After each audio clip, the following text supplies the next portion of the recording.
2 ദിവസമായിട്ട് പന്ന ക്ലൈമറ്റ്, വെയില് വല്ല പുല്ല് മഴയും വല്ല. എന്താണെന്നറിയാവോ? എനിക്കങ്ങനെ അറിയാനാ. കുറുക്കൻ്റെയും കോഴിയുടെയും കല്യാണം.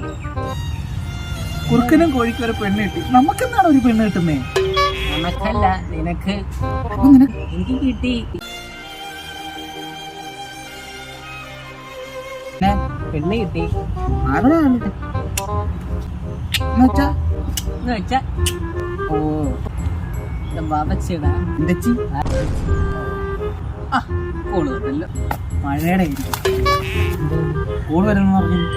മഴക്കാലല്ല പിന്നെ ഇതിനകത്ത് കോള് വന്നു. ഇനി ഇയാളെടുക്കണം. ഞാനെന്തോ വേണോടാ. ബാബ ഏതാണ്ട് പലിശക്കാരൻ ബാബ വിളിക്കുന്നു. ബാബയല്ല.